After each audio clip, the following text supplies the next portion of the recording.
Todo marcado, y por todos lados.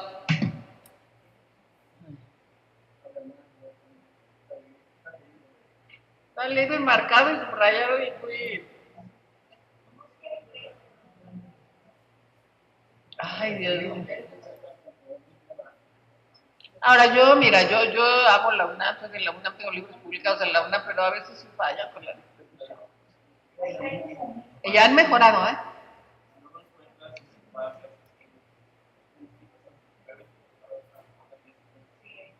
No están los micrófonos abiertos. Digo, no.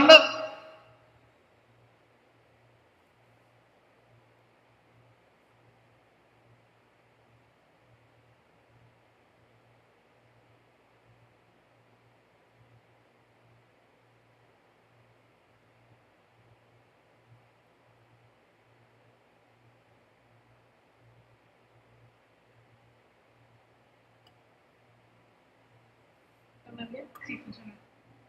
Esto estaba aquí, Ingrid, así tal cual. Muy bien. Esto no sé si lo habías movido, ¿verdad? Es que luego algunos no oyen, otros sí oyen, pero son sus intérpretes. ¿Me escuchan? ¿Ya estamos abiertos? No. Hola. Volvemos un poquito. Tenemos varias preguntas, ¿no? Vamos a ver qué podemos decir. Claudia nos ha pues mostrado este paseo por el ensayo de Octavio Paz, que hasta eso, creo que es interesante la idea también de comentar, hacer ese close reading de los textos, irlos desmenuzando, ¿verdad? En ese sentido también de la crítica literaria como un espacio de pensamiento para la creación. Quiero retomar, empezar con esta pregunta de Gisbert, que nos habla de... ¿Desde dónde nos habla? Que nos decía, Gisbert, ¿cómo estás? Nos decía, ¿es una clase sobre Octavio Paz o sobre López Velarde? Pero bueno, creo que tiene algo interesante ese comentario de Gisbert, porque justamente abarca esa dimensión de la crítica. No sé, ¿tú qué dirías de esto que está diciendo Gisbert? Como hay, en efecto, estábamos comentando hace un momento que es un poeta que ha generado, a pesar de que el tiempo pasa, ha generado, pues que se escriban estudios y ensayos, aproximaciones críticas, y entonces yo creo que eso hay que aprovecharlo, y para mí es muy importante porque a partir del acercamiento que uno hace a la crítica, uno también determina una posición, una postura, una mirada distinta. No acercarse a la crítica, y en este caso tomé el ensayo de Octavio Paz porque me parece especialmente deslumbrante por lo que decíamos, que es la mirada de un poeta sobre otro poeta, pero además de un ensayista muy importante.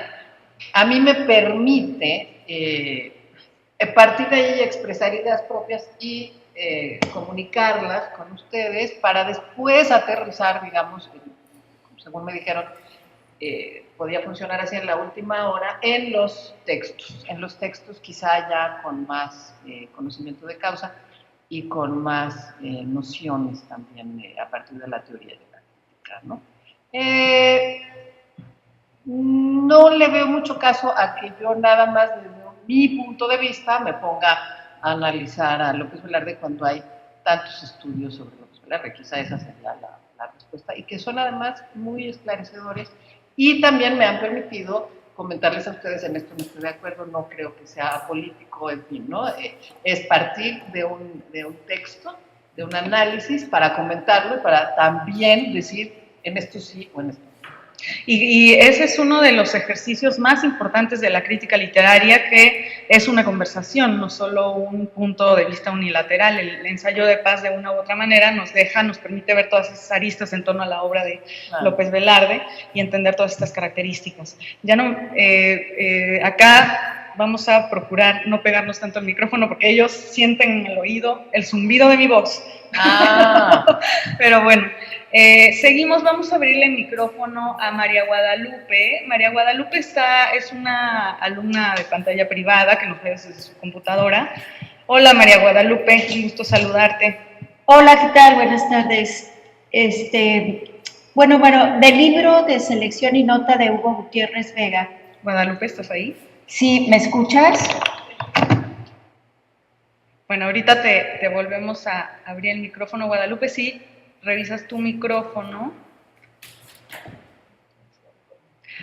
En Colima, Anaí Colima, Leo, dice, soy Miguel Colmedo de Colima y mi pregunta es en relación a la novela El testigo de Juan Villoro. Está rara esa pregunta. Y ya se me perdió. Ay, aquí está. El testigo de Juan Villoro, la cual retoma las anécdotas y la crítica sobre Velarde. Sí. ¿Qué opinas sobre la figura de Velarde? ¿Qué opinas sobre la figura de Velarde en la novela?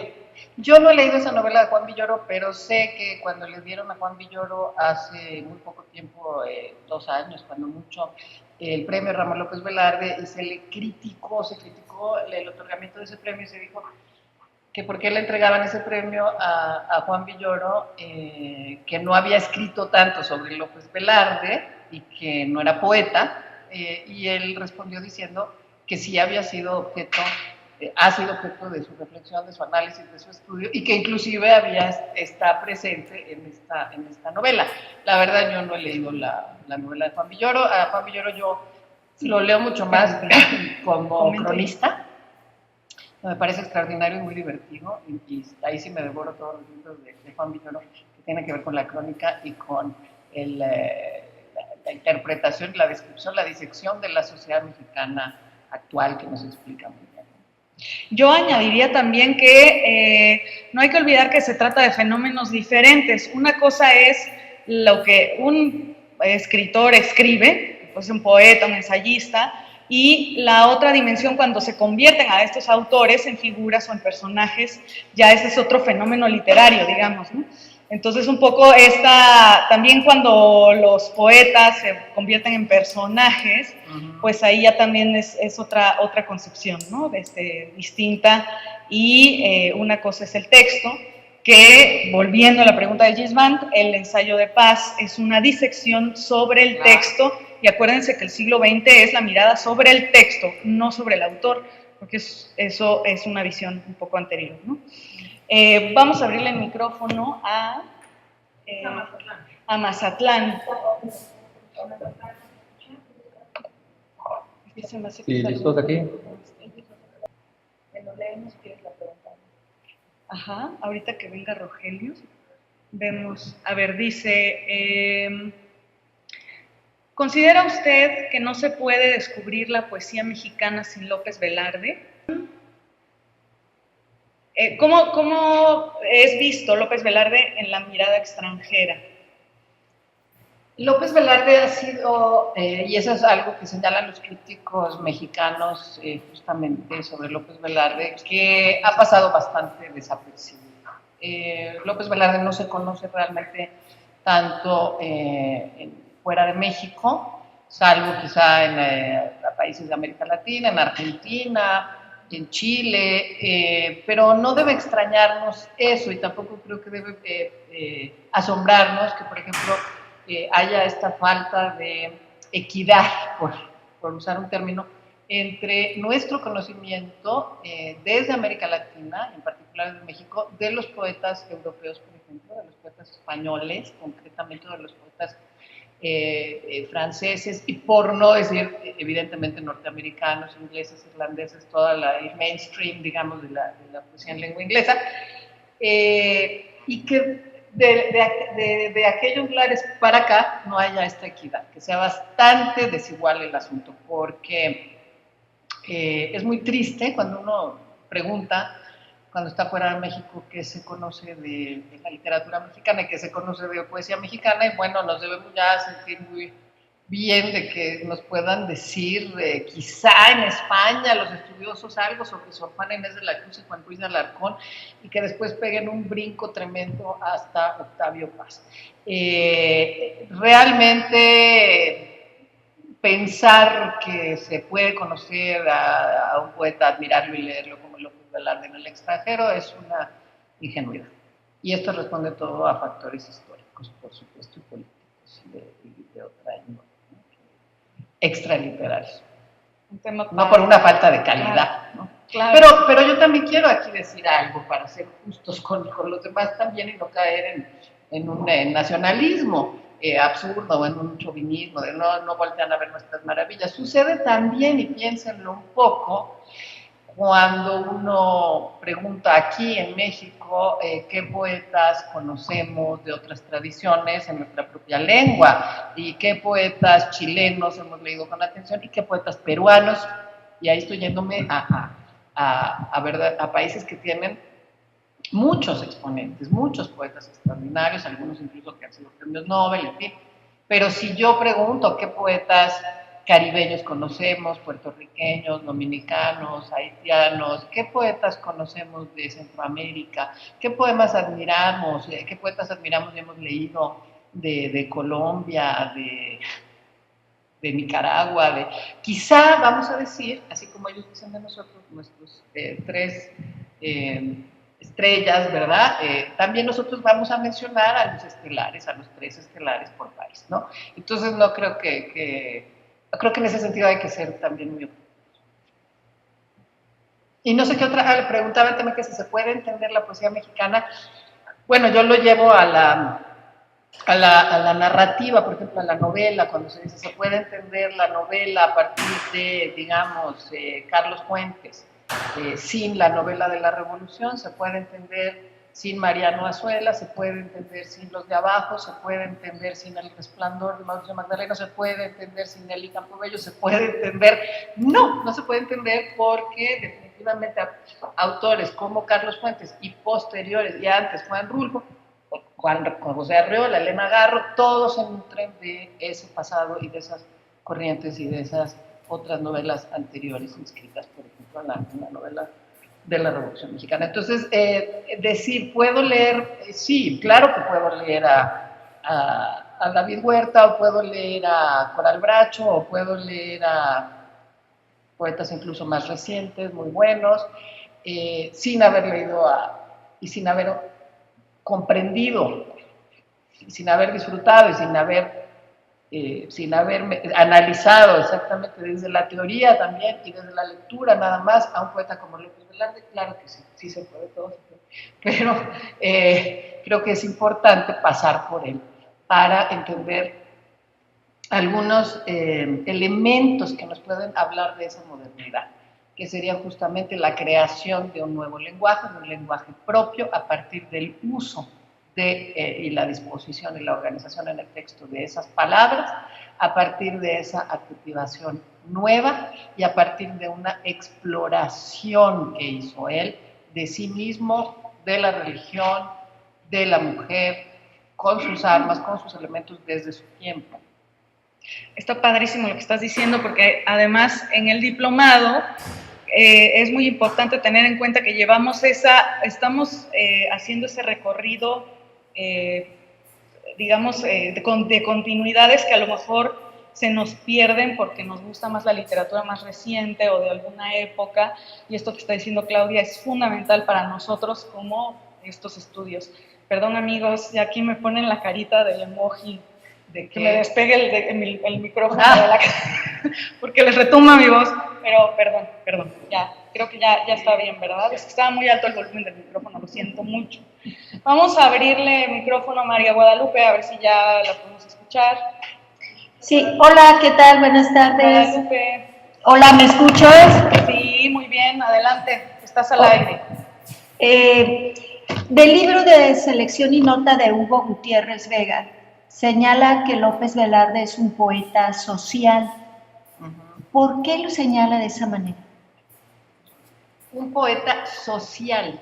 Bueno, yo creo que esto responde a que, por otro lado, se ha insistido mucho en que López Velarde era una persona, si no antisocial, si una persona que buscaba la soledad, que se aislaba, que no, se ha insistido mucho en esto de que no asistía a muchas tertulias, no le interesaba, en fin, que este recogimiento también espiritual proveniente de su infancia y de su juventud, tan cerca de la religión católica en el seminario, en fin.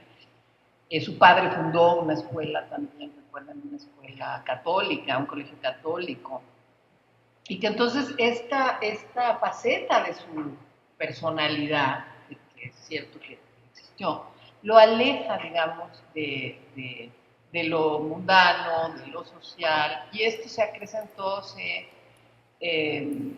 hizo más hincapié en esto por su origen provinciano, esta cuestión de que viene de una ciudad más pequeña y siempre quiere volver a ella y la ciudad tan grande al final le asusta o no le cuadra, no forma parte de ella en el aspecto social, y entonces hay una insistencia en verlo desde el otro ángulo, que es lo que creo que hace Hugo Gutiérrez Vega, que es decir, no, es un poeta social porque le preocupa también lo que sucede a su alrededor, le preocupa la sociedad, sí le preocupaba definitivamente. Acuérdense que él, cuando se vino a México, se vino pensando que después de entrevistarse brevemente con Madero, le iban a dar una buena posición, un buen puesto, y pues no, lo confinaron ahí a cualquier cosa, y formó parte de una sociedad, y en el caso él era abogado, pero en el caso de los escritores, de los poetas, muchos de ellos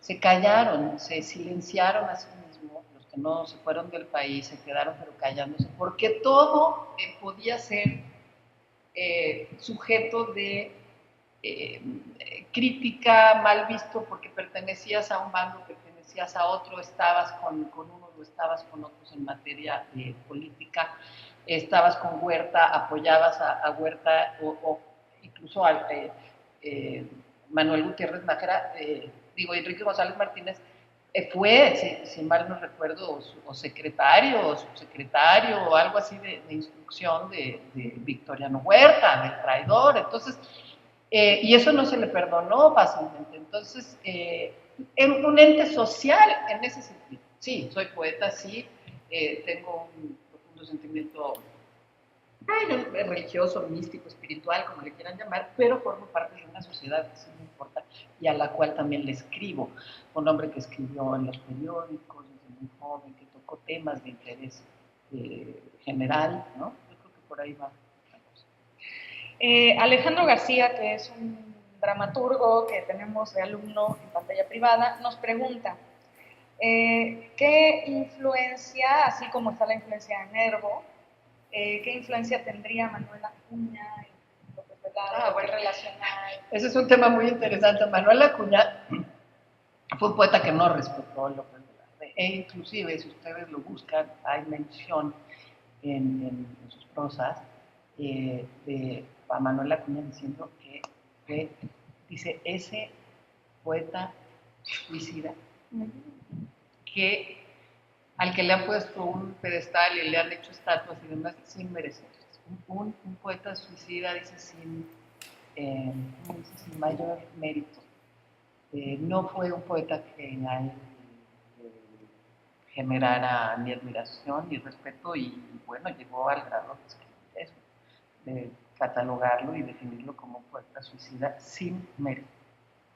Wow, qué interesante. Gracias, Alejandro. Alejandro García, novelista, dramaturgo. Acá en Mazatlán vamos a abrir este micrófono para Mazatlán, para que nos pregunten algo. Aquí estamos listos. ¿Cuál pregunta? Porque ya tenemos ahí varias en lista.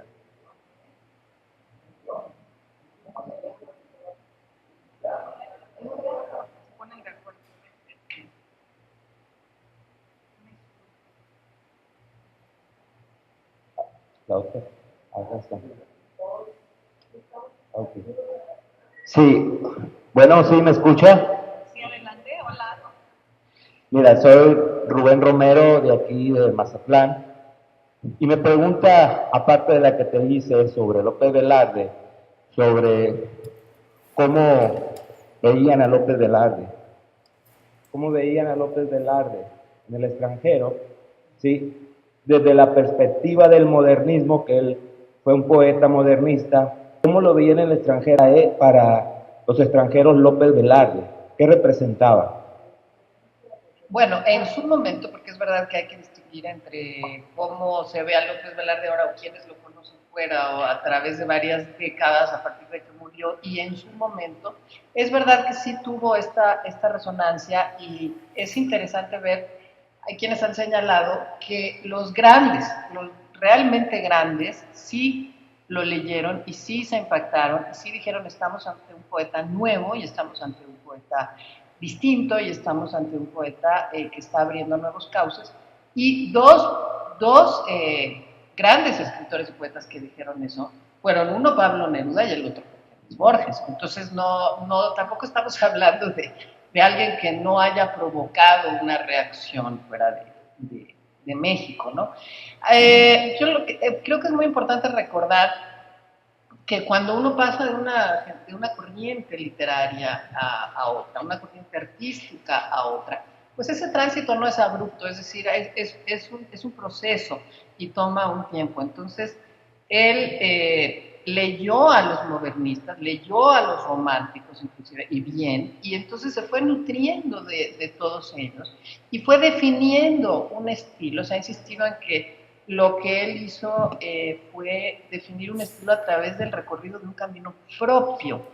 Y eso es lo que lo hace tener un estilo singular y reconocible para los lectores. Pero es verdad que López Velarde cierra el modernismo, cierra ese modernismo y comienza a adentrarse es decir, tenemos que hablar de un poeta que es todavía modernista, que tiene también características románticas, que es fuertemente simbolista y que al mismo tiempo ya abre cauces diferentes hacia una nueva poesía. Y yo creo que eso sí se advirtió en su momento, se vio ya a partir de algunos de los poemas del libro que publicó en vida en 1916, que es La sangre devota, y ya después de muerto, en el 1919 que se publica su obra, ya viene una constatación de parte de sus lectores, críticos, poetas o lectores comunes,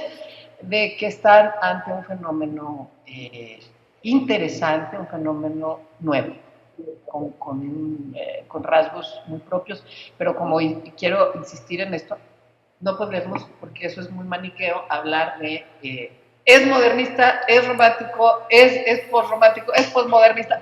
No, es posmodernista, sí, pero con estos hay poemas que son románticos en su factura y en su contenido y en sus personajes. ¿No? Y hay poemas que son posmodernistas, y hay poemas que son muy simbolistas, y hay poemas que uno lee y dice, estoy aquí ante un poema. Si volvemos a las analogías, a los vasos comunicantes con las artes plásticas, de repente hay poemas que yo digo, esto es un poema surrealista y a mí me conecta en lo plástico con René Magritte, que es posterior, ¿sí? Entonces, creo que también eso es importante tomarlo en cuenta, pero creo que sí se le valoró en su momento. Y como les digo, bueno, estos dos personajes así lo entendieron, ¿no? Borges y Neruda. Muy bien, Mazatlán, muy buena pregunta. Vamos a abrirle el micrófono a nuestro queridísimo amigo de Texcoco, que te queremos, ya lo sabes. Adelante. Texcoco, ¿nos escuchas? Ya te estamos abriendo el micrófono, Bueno. Y no hables. No, perdón, aquí andamos. Hola. Hola, ¿qué tal? Bueno, ¿cómo están? Muy bien, gracias por darnos el espacio. Sí, claro, sí. Estábamos muy angustiados porque no nos hacían caso. Nosotros siempre estamos al pendiente de ustedes, todo el tiempo. Pero ya les hacía falta hablar en esta clase. Adelante, por favor. Ok, sí, mira, te voy a pasar a la compañera Dania, que tiene una pregunta para la maestra. Permítame tantito, le vamos a pasar el micrófono. Hola, buenas tardes. Hola, buenas tardes. Bueno, nada más es una pregunta. Ahora sí que... Perdón, espérenme. Volviendo un poquito a las etiquetas, era para el padre soltero, ¿quién se le conocía de esa manera? ¿Cómo o de qué forma le afectó esa dualidad de vida en su momento al escribir? Esa es mi pregunta. ¿De qué manera le afectó esa dualidad al momento de escribir? Bueno, yo creo que es Sí. muy evidente, porque justamente la dualidad es uno de los rasgos más palpables en su poesía. Es decir,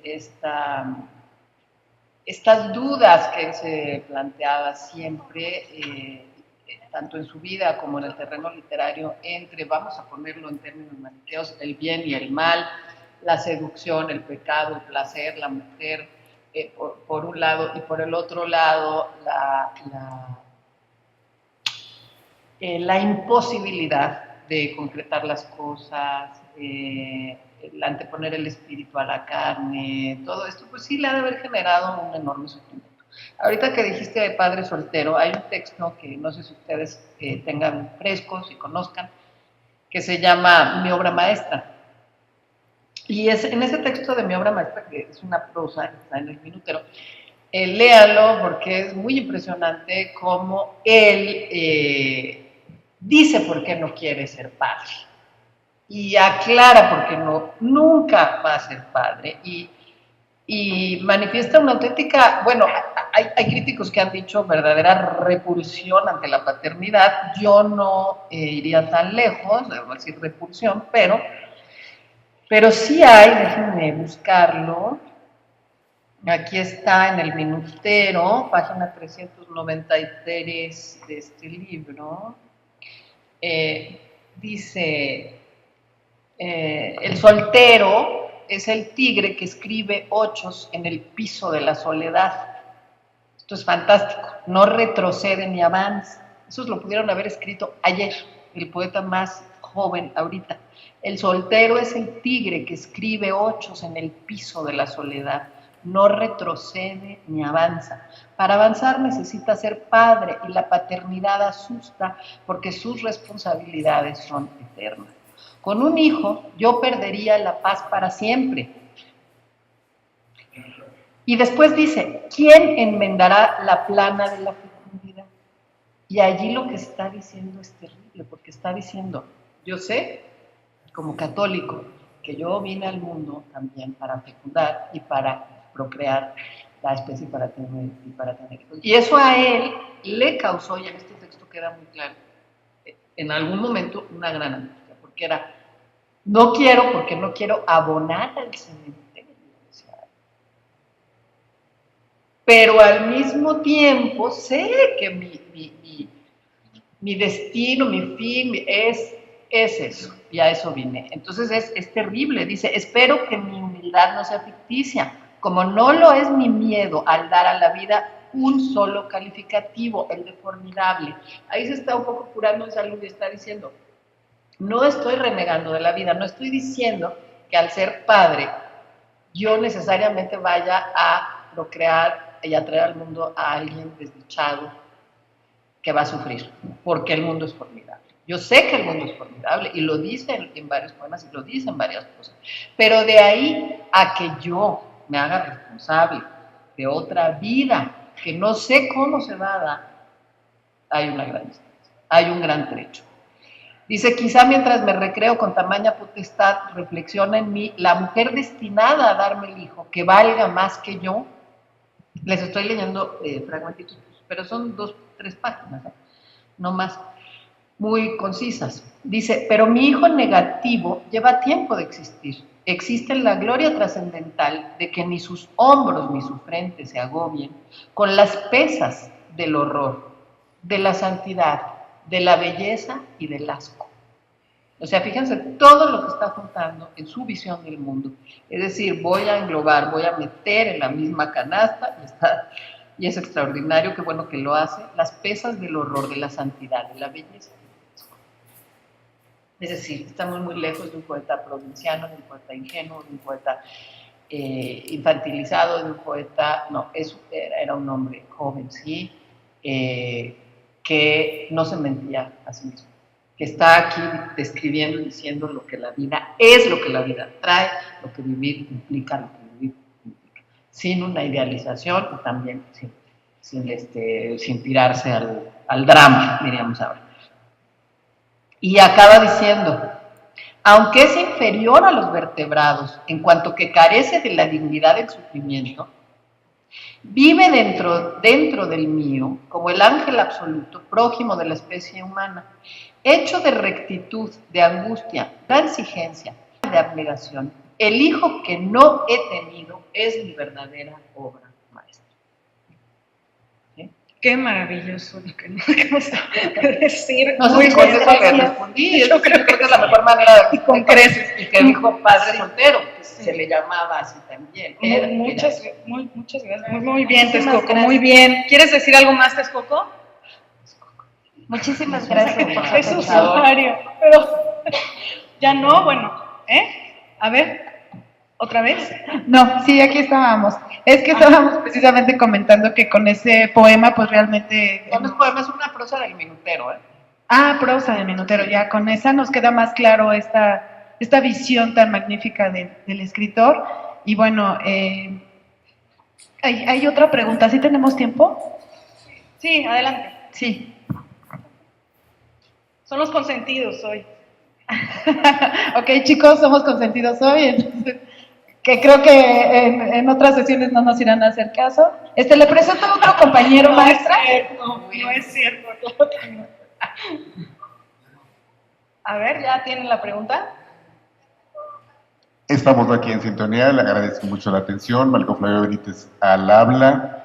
Y dentro de una parte de la crítica literaria encontramos que la conciencia de la fatalidad que tenía López Velarde era incluso la posibilidad que podría, digamos, no solamente ser el centro y el eje de su postura, sino también era el color y el ritmo de su cadencia. ¿Qué tanto influye el que haya tenido hasta cierto punto contacto con, por ejemplo, con Baudelaire, con, déjeme ver, dentro de otras que teníamos aquí, con Paul Delvaux, Con por Verlaine. ejemplo, también, por ejemplo, ¿qué tanto tenía de contenido dramático esa intención de López Velarde?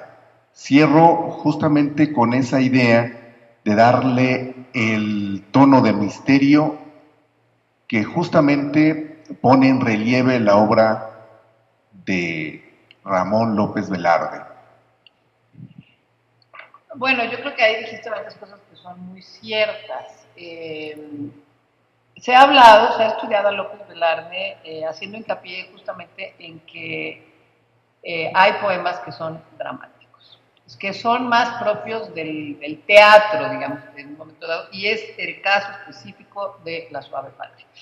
La Suave Patria da para tanto que, pues ya vamos a leer más bien el poema Las Hormigas y ya y analizar algunas cosas cuando concluyamos, porque meterme con La Suave Patria, y eso está demostrado ya, requiere no de una, de muchas, de varias clases. Por lo menos podríamos estar 2 clases completas hablando de La Suave Patria, que es definitivamente uno de los poemas más estudiados de López Velarde. Es un poema dramático, es un poema en el que hay personajes, es un poema en el que hay un eco, una voz que se están hablando y respondiendo. Y no solo La Suave Patria, hay otros poemas más. Tú hablas de fatalidad, sí, también está la fatalidad, está lo dramático, está lo mágico, el misterio, está lo oscuro, pero yo siempre al decir está todo esto que acabamos de decir, también digo que están los contrarios, que es justamente en ese sentido ser poeta de opuestos, del péndulo. Y si vamos a hacer esta lista de lo dramático, de lo ¿qué palabra usó? Fatalismo, pues también hay que poner del otro lado justamente sus contrarios, y háganlo como un ejercicio y van a ver que sí opera esta cuestión de las 2 columnas y del tránsito entre estas 2 columnas que se oponen, digamos, ¿no? ¿Qué tanto influyó Baudelaire? Bueno, lo mencioné, sí, claro que sí, fue un poeta que leyó, los comparan, inclusive, ya dije que hay quienes dicen que, bueno, que es mucho menor que Baudelaire. Creo que es un ejercicio bastante estéril ponernos ahora a hacer estas mediciones, pero sí, fue un poeta que no solo influyó a López Velarde. Baudelaire con Las Flores del Mal influyó y sigue influyendo a los poetas. ¿De dónde viene ese fatalismo? Bueno, yo también creo que proviene en buena medida de la religión y de después estar metido en un mundo donde también cabían los prostíbulos, las mujeres que venían y llegaban, que murió también, que había sífilis, no se ha podido comprobar eso, es decir, de esta escisión tan trágica, a mis ojos tan dramática, en la que han tenido que vivir muchos hombres, de realmente dividir, crear este abismo, a mis ojos trágico, terrible, entre la decencia, el deber ser, lo que la religión impone y los deseos desenfrenados y la vida descarriada. Es realmente, yo al menos creo que ha sido algo realmente trágico en la vida de los seres humanos. Sí, ahí hay algo clave. De Durango Capital, son muy aplicados, siempre nos están preguntando, comentando. También Juan Emigdio, hola, ¿cómo estás? Buenas tardes. Ellos no tienen micrófono, pero nos pregunta sobre La Suave Patria, cuál considera que es la principal influencia que se percibe en este poema. Bueno, sí, no sé. Yo lo que recomiendo, ahí sí, aquí Clara comentaba en la pausa que a ella, por ejemplo, que ella piensa que la poesía, no dijiste, yo dije que la poesía se ha enseñado mal durante décadas, y Clara decía que si no es mejor acercarse a un texto sin que antes te hablen de las influencias, las corrientes. Yo creo que no, yo creo que siempre es mejor tener un marco teórico muy claro, muy definido, para tener una lectura más rica, y que después de 1, 2, 3, 4 lecturas también ya tú eres como ente libre, alguien que tiene la capacidad de sacar también sus propias conclusiones, estar o no de acuerdo. Pero yo sí creo firmemente en que la teoría es importante y que hay un andamiaje, y esto es algo que siempre recalco en mis clases, quizás ustedes ya lo recuerdan, que yo siempre insisto en que el discurso poético está estructurado, cimentado sobre un andamiaje fuerte, bien planeado, que el trabajo poético no es un trabajo de bobos inspirados a la manera de siglos pasados, el bohemio que espera que llegue la musa. Esas son cuestiones ya muy rebasadas. La poesía requiere de un trabajo muy serio, de muchísimo rigor y de una planeación también, aunque a algunos todavía les incomode. Bueno, yo creo que escuchar eso, porque violenta un mal aprendizaje, violenta una idea muy trasnochada que hemos tragado sin cuestionamiento. Y yo sí creo que hay que entender el trabajo poético como un trabajo similar al trabajo de un arquitecto, al trabajo de un botánico, al trabajo de muchos otros profesionales que están trabajando con un instrumental, y ese instrumental es la lengua, y hay que tener un dominio de la lengua, y no conocerla conduce a la mediocridad. En el caso de López Velarde, de La Suave Patria, yo lo que les recomiendo, porque no me da tiempo de detenerme en algo tan vasto y tan complejo, es que lean, que se vayan a esta bibliografía o a otras, y que lean lo que desde la atención absoluta han escrito Marta Cándido, ha escrito Víctor Manuel Mendiola, han escrito Marco Antonio Campos, han escrito Vicente Quirarte, han escrito muchos poetas y estudiosos, para entender hasta dónde es un poema que se nutre de otras corrientes, tradiciones de la misma religión, y por otro lado, ¿qué tanto es original allí López Velarde? ¿Y qué tanto no debemos ya rastrear más y decir, este es un poeta que encontró un camino propio y aquí se está revelando como un poeta con una voz y un camino, el metal de su propia voz, ¿no? Sí, yo creo que aquí Claudia responde también la pregunta de Virginia Aguirre Cabrera, que nos escuchan en Villahermosa, Tabasco, que también te pregunta sobre los simbolismos de Suave Patria. Pero bueno, el libro de la UNAM, la antología de la UNAM, vamos a ver si la podemos conseguir para que la vendan en línea y ustedes la puedan adquirir, y si no, pueden preguntar en las librerías, a lo mejor en las educales de los estados podemos encontrarla, ¿no? Debe haber ejemplares, pero sí hay en educal. Sí, de hecho, quiero contarles que aquí en el centro Elena Garro, hay 3 ejemplares, nos los estamos peleando, pero ya vamos a ver que pidamos los que se puedan. La última de los estados, Susana quiere hablar, ahorita te doy la palabra, es en Tijuana. Nos preguntan, no tiene micrófono, ¿puede hablar un poco acerca de Josefa de los Ríos, María de Nevares, la relación que López Velarde tuvo con estas mujeres en su vida? Sí, a ver, en conjunto con Susana. Sí, rápidamente también, sí, el poema Hermanas me llorar y el personaje Fuente Santa. Entonces me gustaría mucho. Sí, bueno, sí se insiste mucho en esta presencia de las mujeres. Creo que yo por algo no las mencioné, porque yo sí ya estoy muy cansada de que siempre esa sea el tema importante, ¿no? Las Fuensanta, Margarita Quijano, Fuensanta, Josefa de los Ríos es Fuensanta, así le puso él. También no olviden, ya que estamos hablando de esta, La Prima Águeda, uno de los poetas más bellos de López Velarde, es el de La Prima Águeda, que no sé si lo recuerdan, cuando habla del sonido de la vajilla, de cómo la Prima Águeda entra con esos ojos verdes, esa carita rubicunda, y entra con ese almidón que suena, y cómo él pues siente adolescente ya un enamoramiento por esta mujer, ¿no? Entonces, bueno, está La Prima Águeda, está Margarita Quijano, está Fuensanta, que es Josefa de los Ríos, y está María de Nevares, que es la que conoce, la dama de la capital, la que le llama así, la dama de la capital en la Ciudad de México, sin ponerle el nombre de María Nevares. Y estas mujeres, ¿qué pasa? ¿Por qué son tan importantes? Porque cuando nos hablan de López Velarde, bueno, sí, como él, sobre todo Fuensanta la menciona,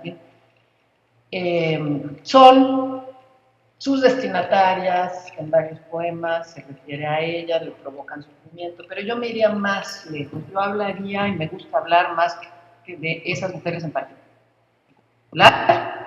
que eran amores prohibidos, que Fuensanta murió joven, en fin, me gustaría más hablar brevemente o mencionar que estoy de acuerdo con quienes opinan que no es que él tuviera mala suerte al encontrar estos amores desdichados y al toparse con estas mujeres con las que por una u otra razón no podía concretar el amor, sino que él mismo, quizá de manera inconsciente, buscó estas relaciones para también prolongar esta dualidad, que es un tema literario. No que él buscara eso para escribir sobre eso, sino que inconscientemente, pues al tener esta decisión, este concepto tan dividido entre el placer y el espíritu, en fin, situó a estas mujeres en esa distancia, en esa lejanía, lo suficientemente distantes, lo suficientemente imposibles,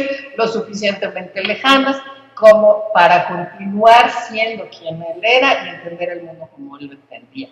Y yo hablaría más de mitos que de musas, hablaría del mito de Fuensanta, ¿sí? que de la musa, que de por sí, bueno, la musa, yo estoy peleada con la musa como palabra, como concepto a estas alturas, en esta época. Creo que tenemos que combatir ya esto de la musa como un ente pasivo. La musa es la que no se mueve, la musa es la que está ahí, la musa es a la que le cantan, a la que le dicen, a la que le reprochan, y no se mueve. Es inmaculada, es bellísima. Si está muerta es mejor, que es lo que se dice en el caso de Fuensanta. Si murió, se convirtió al morirse todavía más en un ente ideal al cual rendirle culto, al cual rendirle pleitesía y del cual estar perfectamente enamorado. Entonces, ahí también habría que ver, es muy importante, lo que es hablar de la relación entre la mujer y la muerte, ¿eh? Y se habla a veces de necrofilia, ¿sí? Es un tema delicado en el López Velarde que también da para mucho, es decir, ¿a quién estoy besando? Cuando habla de los esqueletos, ¿queda carne en tus huesos? Le pregunta, ¿sí? ¿A quién estoy amando? A una figura desaparecida, no solo distante, muerta, el cadáver, el esqueleto, los huesos, en fin, todo este universo. Entonces vayamos, propongo yo siempre más allá de esta cosa chata, poco tonta, de repetir y repetir, si la conoció, si no la vio, si se la tocó en la calle, si lo volvió a ver, si era un amor prohibido. No, creo que es mucho más interesante hablar de qué papel juega la mujer en la poesía de López Velarde, qué función le atribuye, que es muy importante, porque sí es importante como destinataria, siempre como un ente pasivo, casi siempre. Creo que una sola vez alguien está a su nivel, y bueno, pensar que son importantes porque sin ellas no tendríamos muchos cambios fuertes. Eso sí, ¿no? Eso sí. Sí, totalmente de acuerdo. Además, ahorita que estaba escuchando a Claudia, pensaba en todos los movimientos que pueden atravesar a la obra de un autor, el decadentismo, el modernismo, también esta cosa también muy del barroco, de la transitoriedad de la vida, ¿no? Que está ahí en estas visiones de mujeres, pero sí, efectivamente ahí también pensar mucho en el lenguaje, en la poesía, ¿no? Y ahora ya podemos pasar a preguntas en presencia. ¿Quién quiere preguntarle algo a Claudia? Aquí, perdón. Leemos el poema. A ver, el de las hormigas está en... Es un poema de zozobra que está, alguien tiene el libro ya en la página 293, pero bueno, les aparecen teléfonos también. 293, aquí lo tengo, ok. Bueno, lo voy a leer. A la cálida vida que transcurre canora, con garbo de mujer sin letras ni antifaces, a la invicta belleza que salva y que enamora, responde en la embriaguez de la encantada hora un encono de hormigas en mis venas voraces. Fustigan el desmán del perenne hormigueo, el pozo del silencio y el enjambre del ruido, la harina rebanada como doble trofeo en los fértiles bustos, el infierno en que creo, el estertor final y el preludio del nido. Mas luego mis hormigas me negarán su abrazo y han de huir de mis pobres y trabajados dedos, cual se olvida en la arena un gélido bagazo. Y tu boca, que es cifra de eróticos denuedos, tu boca, que es mi rúbrica, mi manjar y mi adorno, tu boca en que la lengua vibra asomada al mundo, como réproba llama saliéndose de un horno, en una turbia fecha de cierzo gemebundo, en que ronde la luna porque robarte quiera, ha de oler a sudario y a hierba machacada, a droga y a responso, a pábilo y a cera. Antes de que deserten mis hormigas, amada, déjalas caminar camino de tu boca. A que apuren los viáticos del sanguinario fruto que desde sarracenos oasis me provoca. Antes de que tus labios mueran para mi luto, dámelos en el crítico umbral del cementerio como perfume y pan y tósigo y cauterio.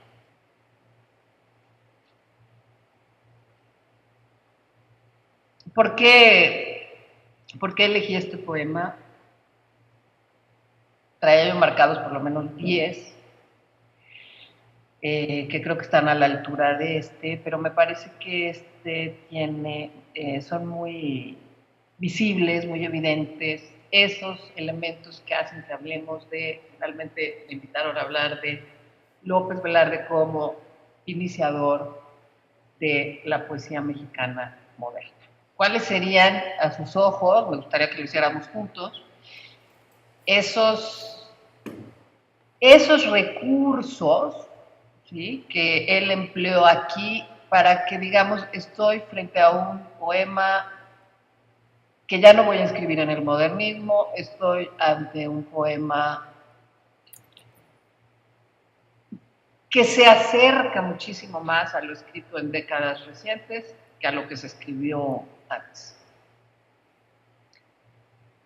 No sé quién quiera comenzar, no sé si ya lo conocían, si ya lo habían leído, ¿nadie lo había leído? Sí, Eduardo, a ver. Bueno, ya lo conocías, ya. ¿Qué les sorprende? Vamos a hacer un ejercicio así muy sencillo. ¿Qué les sorprende en el poema? Es decir, ¿qué es lo que ustedes leen y dicen, a ver, estoy ante un autor que murió en 1921, ¿sí? Y si yo no sé nada de literatura, no sé nada de poesía y de pronto me dan este texto, no sé a quién atribuirlo, me conmueve, no me conmueve, me sorprende, no me sorprende, lo encuentro, hay cosas que me desconciertan, en fin, a ver, Eduardo. Bueno, es un poema que me gusta mucho y aunque quizás el léxico, que luego creo que Octavio Paz también dice, bueno, y Villaurrutia también, donde pudo haber dicho universal, dice ecuménico. Sí. Entonces, o sea, haciendo a un lado eso, siento que me dice muchas cosas, es decir, que tiene una vigencia extraordinaria porque alude a cosas que tienen que ver, la intimidad es algo que no tiene una etapa definida, es decir, es un universo que se puede dar en muchos momentos de la historia, en ese sentido por eso es universal. Si pudo no haber sido un poeta cosmopolita y quizás en eso de las etiquetas que decías de provinciano, por lo opuesto sería cosmopolita, pero sin embargo yo siento que lo que está diciendo me es muy íntimo y por lo mismo, al ser muy íntimo, muy universal, o sea, claro, porque me lo puede decir a mí desde aquí, desde Jerez, o me lo puede decir desde la Ciudad de México, me lo puede decir desde la provincia de Buenos Aires, ¿sí me explico? Claro, o sea, pero si nos vamos, Eduardo, haciendo un esfuerzo así muy concreto a los rasgos de estilo, digamos, que están allí para hablarnos de esa... ¿No? Bueno. A ver, entonces comienzo yo, por ejemplo, la primera estrofa dice, a la cálida vida que transcurre canora, es decir, que canta, con garbo de mujer sin letras ni antepases, a la invicta belleza que salva y que enamora, responde en la embriaguez de la encantada hora. Hasta ahí vamos, digamos, leyendo a un poeta reconocible en su época, en su tiempo, ¿sí? Pero después dice, un encono de hormigas en mis venas voraces. Y ahí todo cambia. Ahí está introduciendo, ¿por qué cambia todo? Porque está introduciendo a las hormigas y está introduciendo el rencor. Y está juntando a las hormigas con el encono, está juntando a las hormigas con el rencor, no solamente con lo que nos quiere decir también que es el hormigueo que se siente, como se puede sentir el mariposeo, si recurrimos a animales, ¿no?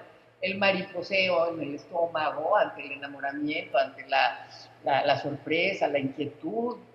Aquí, además de eso, hay un encono, es decir, está humanizando a esas hormigas y dotándolas de una capacidad extraordinaria de generadoras de ese rencor, de ese encono. Para colmo dice en mis bases,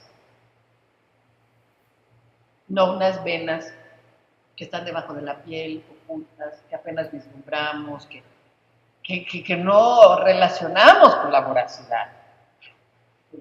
Está esa adjetivación insólita, que proviene de ¿qué? Pues de la genialidad del poeta. No hay que buscarle mucha explicación, más allá de las búsquedas, de las tradiciones, más allá de que sí hay influencias y que de pronto nos la revela la crítica y nos dice, bueno, esto lo tomó de fulano. Aquí estamos ante un poeta muy maduro y que ya encontró ese metal propio del que se habla.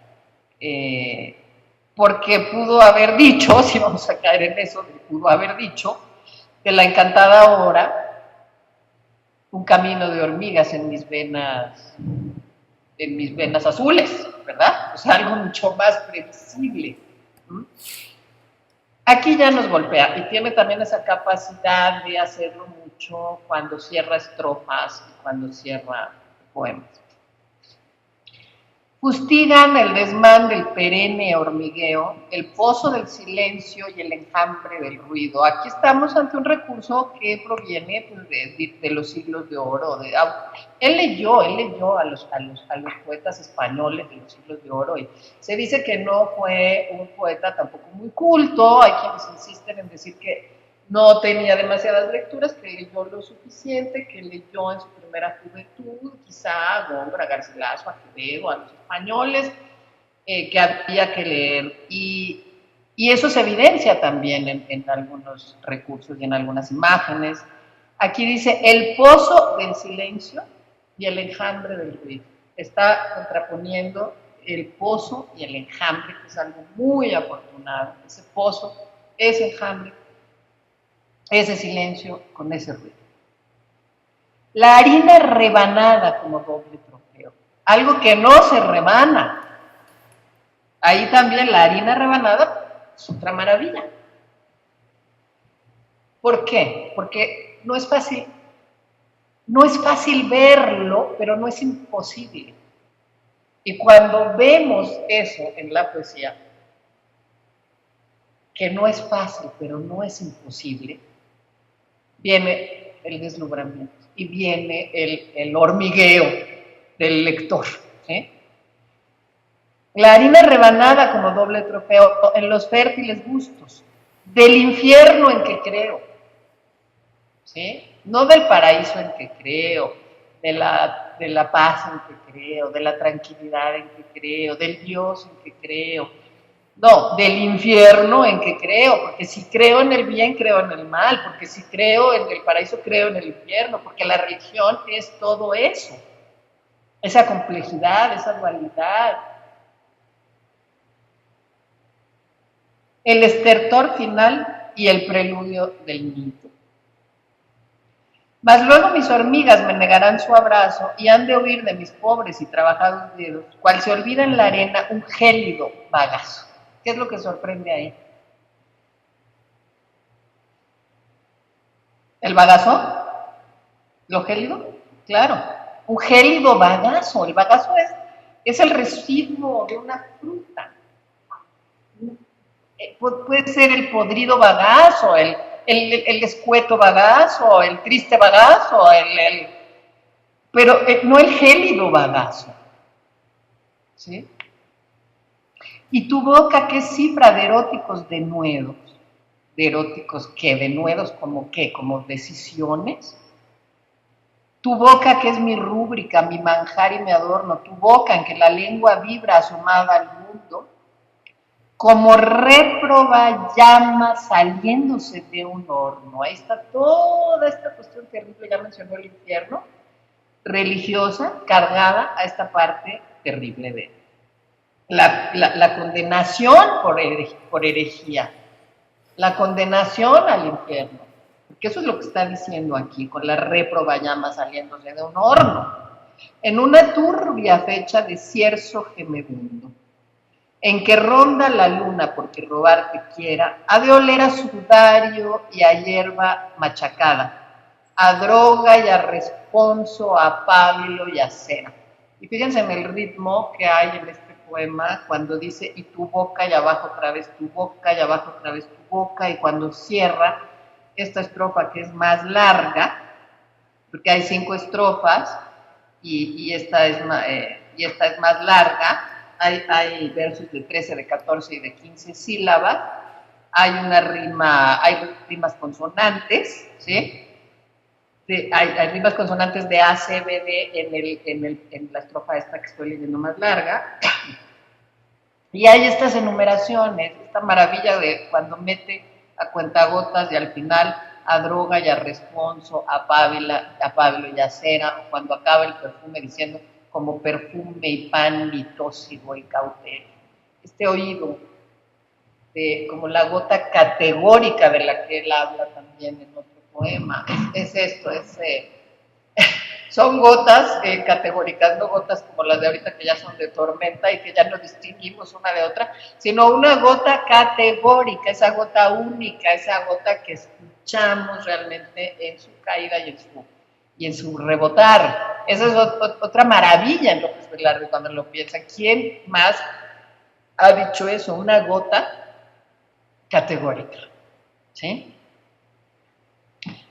Antes de que deserten mis hormigas, amada, hasta aquí aparece este vocativo, hasta aquí aparece la interlocución, el destinatario, la destinataria, antes de que deserten mis hormigas, amada, déjalas caminar camino de tu boca.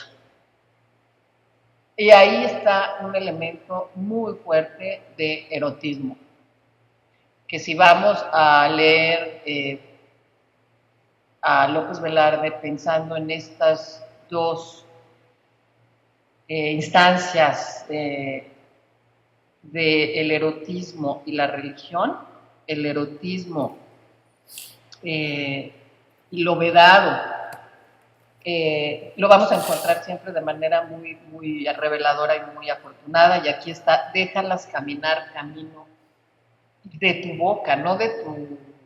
Bueno, podría ser erótico el cuello, podría ser erótico el cabello, podría ser erótico el muslo, en fin, escogió la boca, pero además la boca implica muchas cosas, no es nada más la boca que se besa, la boca que habla, la boca que se cierra, la boca que calla, la boca que no responde, o la boca que en efecto sí puede responder. A que apuren los viáticos del sanguinario fruto que desde sarracenos oasis me provoca. Los viáticos, bueno, tienen que ver con el pan, con la fracción del pan, que ahí viene el decir, no me dieron mis viáticos, ¿no? Mi sándwich. Tiene que ver con el pan y tiene que ver con la comunión. Tiene que ver con la sagrada comunión. A que apuren los viáticos del sanguinario fruto, que desde sarracenos oasis me provoca, es decir, desde árabes oasis me provoca. Y acuérdense que aquí, bueno, también todas las referencias al mundo árabe, al harén, a lo musulmán, están muy vinculados con el erotismo y con la danza y con los placeres más exóticos y sensuales, ¿no? Antes de que tus labios mueran para mi luto, dámelos en el crítico umbral del cementerio. Esto es otra maravilla, el crítico umbral del cementerio. O sea, qué genialidad, sinceramente, ¿no? ¿Cómo vas a calificar el umbral del cementerio? Esa entrada el umbral ya es la antesala, ¿no? Esa antesala a la muerte, es crítica, es el crítico umbral, que generalmente umbral lo relacionamos más, el umbral lo relacionamos más con la posibilidad de no entrar, con el quedarte en el umbral y desde el umbral mirando aquello que puede revestir fatalidad o peligro. Y aquí es crítico umbral del cementerio, como perfume y pan y tóxido y cauterio, es decir, como perfume y pan y veneno y remedio. Y tomé también este poema como ejemplo porque creo que es una síntesis del pensamiento de López Velarde y de las obsesiones de López Velarde, esto del veneno y del remedio. Es decir, en el veneno, ahí está, forma parte de las tentaciones, del peligro, pero también está ahí el Gran Teatro. No sé. Pues ya estamos en tiempo. Vamos a darle el micrófono a Culiacán por como última participación. Culiacán, ¿están ahí? Culiacán. Sí, Culiacán. Hola, Culiacán. Bueno, ¿Quieren hacer su pregunta en voz alta? oiga, no sé si me escucho. Yo la Granizo. Sí. Bueno, sí, mire,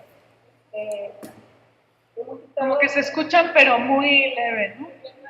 hemos estado escuchando. Culiacán, ¿están ahí? Sí, No los escuchamos bien, vamos a ver si... Mire, si no me escucha, se le hace la pregunta por escrito. ¿Sí? ¿Sí me escucha o no? No. Ahorita, a ver otra vez. ¿Puedes hablar más fuerte? Estoy hablando fuerte. Ay, perfecto, ya. Ok, hola. Buenas noches. Buenas noches. Habíamos estado hablando desde la sesión pasada, bueno, habíamos estado escuchando y ahorita pues también en el transcurso de esta sesión con la maestra Claudia, la gran influencia que había tenido José Juan Tablada en López Velarde, o la interacción que había entre ellos, entre los poetas. Pues yo me quedé con la inquietud de saber en qué poema se puede apreciar esa influencia. ¿Qué poema sería emblemático de eso? O sea, de la influencia de... Ajá, o del vínculo, ¿no? De Tablada en López Velarde. Mira, yo creo que hay que rastrear a Tablada en varios poemas de López Velarde, lo que dije al principio, la capacidad enorme que tuvo de síntesis, relación o síntesis con instante, con revelación y como maestro del cambio, decía yo al principio, Bea Tablada. Es decir, la capacidad, yo creo que la metáfora sería un ejemplo. Yo creo que se esforzó mucho a partir de que conoció a Tablada, leyó a Tablada, habló con Tablada y lo admiró. Se esforzó López Velarde en encontrar estas imágenes abarcadoras que a través, no tanto de la comparación, posiblemente del símil, pero más de la metáfora, pueden ser muy abarcadoras. Yo buscaría más la influencia quizá en algunos poemas de La sangre devota y no tanto en la adjetivación, sino más en las imágenes más depuradas, más prístinas de López Velarde en el primer libro. Bueno, un poco ahí, rastrear también, buscar ensayos. Les agradecemos mucho la asistencia, la participación. Quiero recomendarles los libros de Claudia Hernández de Vallarispe, es una poeta. Tenemos Perros muy azules, editado por ERA. Otro libro que está editado por el Fondo de Cultura Económica, que se llama Bibliografía. Tiene también otro que se llama México-Pekín en práctica mortal, y está este libro también reciente, ¿verdad? A salvo de la destrucción, editado por la UAM, que es la Universidad Autónoma del Estado de México. Estos libros a lo mejor... Está en línea. Sí, en línea este libro. De la Universidad Autónoma del Estado de México, que lo editó por Juana. No está bien distribuido, pero tengo que agradecer que exista en la posibilidad en línea de aparece el libro, aparece la ficha y aparece ahí o sea, uno lo compra y te llega en 2 días, que pues ahora es lo que se usa más. Exacto, por si lo quieren leerla. Les agradecemos mucho, cerramos sesión, muchas gracias, nos vemos el miércoles. Aplauso. Gracias.